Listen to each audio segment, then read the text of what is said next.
IGP Chowdhury আব্দুল্লাল মামুনের বিরুদ্ধে আন্তর্জাতিক অপরাধ ট্রাইব্যুনালে যে মানবতা বিরোধী অপরাধ মামলা চলছিল সেই মামলায় আজ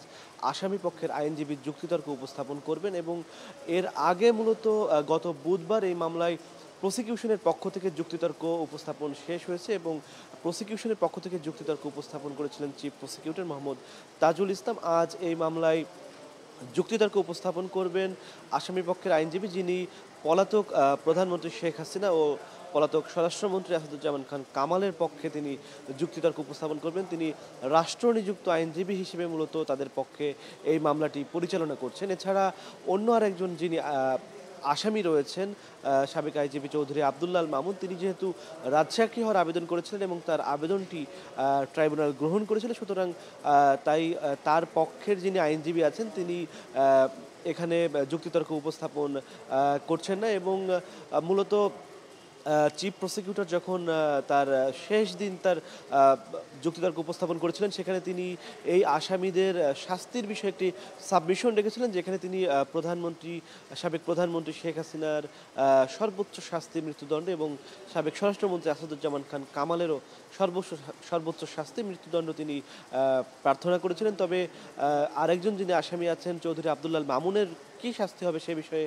প্রসিকিউশনের পক্ষ থেকে কোনো সাবমিশন রাখা হয়নি। তিনি বলেছিলেন যে যেহেতু তিনি অ্যাপ্রুভার হয়েছেন, অর্থাৎ রাজসাক্ষী হয়েছেন, সুতরাং আইন অনুযায়ী তার কী শাস্তি হবে তার সিদ্ধান্ত ট্রাইব্যুনালই নেবে। তবে তিনি সেদিন আরও একটি বিষয়, তিনি আরও বেশ কয়েকটি সাবমিশন সেখানে তিনি রেখেছিলেন। তার মধ্যে একটি গুরুত্বপূর্ণ সাবমিশন ছিল এই যে জুলাই আগস্ট আন্দোলনে যারা নিহত এবং আহত তাদের যাতে পুনর্বাসন করা হয় এবং ক্ষতিপূরণ দেওয়া হয়, এবং সেটি আন্তর্জাতিক অপরাধ ট্রাইব্যুনালের আইনেই উল্লেখ রয়েছে। যারা মানবতা বিরোধী অপরাধের কারণে যারা ভুক্তভোগী আছেন তাদের ক্ষতিপূরণের ব্যবস্থাও ট্রাইব্যুনালকে করতে হবে, এমন একটি বিধানও রয়েছে আন্তর্জাতিক অপরাধ ট্রাইব্যুনাল যে আইনটি রয়েছে সেখান থেকেই উদ্ধৃতি করে চিফ প্রসিকিউটর ট্রাইব্যুনালকে জানিয়েছিলেন যে আওয়ামী লীগ বিগত সময়ে তাদের দুর্নীতি এবং ব্যাপক তাদের স্বৈরাচারী শাসন কায়েমের মাধ্যমে যে বিপুল অর্থ উপার্জন করেছে এবং বিদেশে যে অর্থ তারা পাচার করেছে সেই অর্থ সন্ধান করে এবং সেগুলো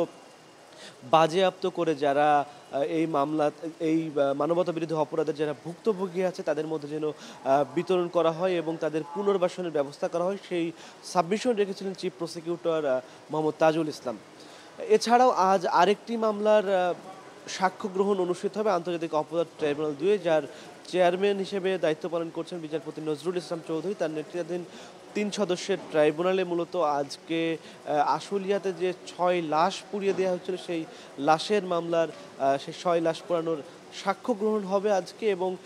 ইতোমধ্যে এই মামলা 18 জন সাক্ষী এই মামলাতে সাক্ষ্য দিয়েছেন এবং আজকে আমরা যতটুকু জেনেছি যে 2 জন সাক্ষী এই মামলায় সাক্ষ্য দিবেন এবং এই মামলাটি এখনও মূলত এতদিন ট্রাইব্যুনাল 1-এ শেখ হাসিনার মামলার যে কার্যক্রমটি চলছিল এবং চানখারপুল হত্যা মামলার যে কার্যক্রম সেখানে